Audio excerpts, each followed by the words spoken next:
नेपाल आंदोलन छड़ी गुस्सा नहीं, गहरे बदलाव की मांग है। जी हाँ, नेपाल इस समय बेहद नाजुक मोड़ पर खड़ा है। जनाक्रोश सड़कों पर फूट पड़ा है और लोकतंत्र की नींव हिलती नजर आ रही है। यह संकट केवल बल प्रयोग से ही नहीं सुलझेगा।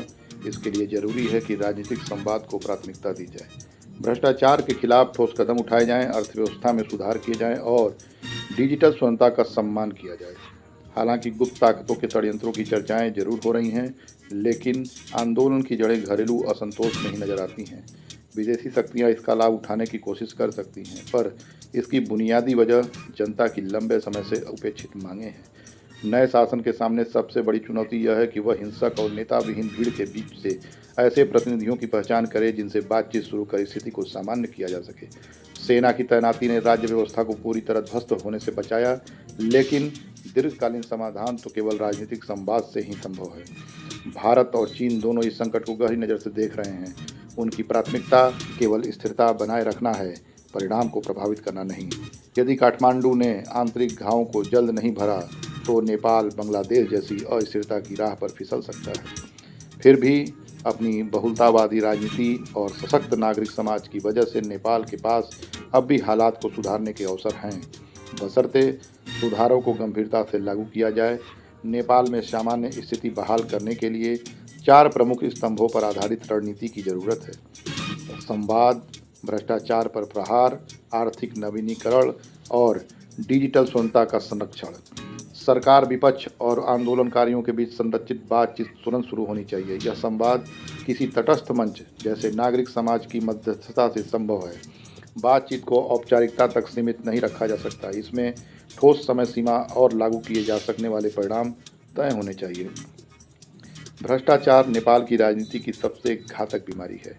जनता अब केवल वादों से संतुष्ट नहीं होगी। स्वतंत्र भ्रष्टाचार निरोधक संस्थाओं को मजबूत करना, न्यायपालिका को निष्पक्ष बनाना और ई गवर्नेंस को बढ़ावा देना बहुत ही ज़्यादा जरूरी है।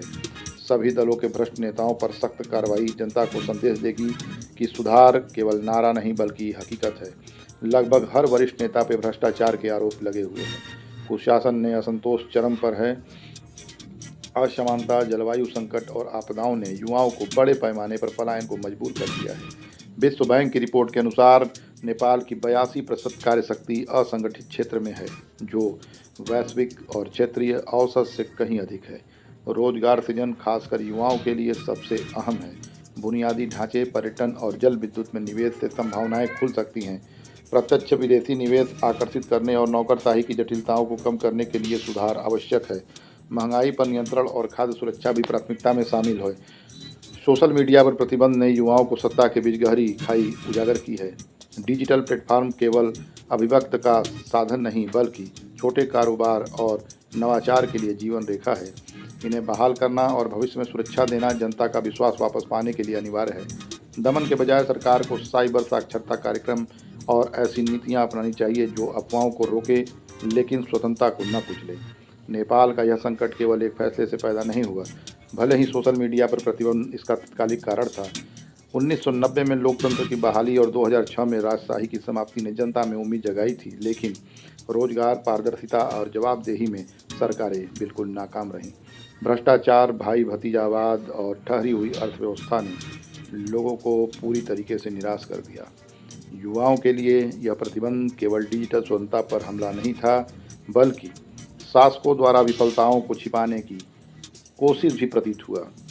आंदोलन मुख्यतः घरेलू शिकायतों से उपजा है। इसमें विश्वविद्यालय के छात्र, बेरोजगार, स्नातक और शहरी युवा सबसे आगे रहे।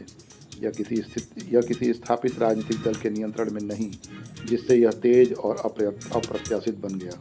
फिर भी नेपाल की भौगोलिक स्थिति उसे बाहरी प्रभावों के लिए संवेदनशील बनाती है। भारत और चीन दोनों सतर्क हैं ताकि अस्थिरता उनकी सीमाओं पर परियोजनाओं को प्रभावित न कर सकें। विशेषज्ञों का कहना है कि मौजूदा आंदोलन की एक विशेषता यह है कि इसमें भारत विरोधी नारों की पूरी तरह अनुपस्थिति है। नेपाल की सेना को हमेशा स्थिरता का प्रतीक माना गया है। उसकी तैनाती ने हालात काबू में किए, पर लंबे समय तक सुरक्षा बलों पर निर्भरता सेना की साख को भी खतरे में डाल सकती है। हिंसा को सीमित करना सेना कर सकती है, पर मूल समस्याओं का हल केवल राजनीतिक नेतृत्व के पास है। विश्लेषकों ने नेपाल की स्थिति की तुलना बांग्लादेश से भी की है, लेकिन फ़र्क यह है कि नेपाल की राजनीति अधिक बहुलतावादी है और नागरिक संगठन सक्रिय हैं। यही विविधता सुधारों के लिए अवसर भी देती है। यह आंदोलन केवल क्षणिक गुस्सा नहीं बल्कि गहरे बदलाव की मांग है। सवाल यह है कि क्या नेपाल का नेतृत्व इस चुनौती के अवसर को बदल पाएगा या इतिहास में उस पीढ़ी को के रूप में दर्ज होगा जिसने लोकतंत्र के वादे को व्यर्थ कर दिया। अब सवाल यह उठता है कि इस पे विचार करने की ज़रूरत है और विचार करके परिणाम लाने की ज़रूरत है। धन्यवाद। आप देख रहे हैं एबीएन काशी लाइव और मैं हूं आपका ब्रिजेश पांडे। जय हिंद, जय भारत।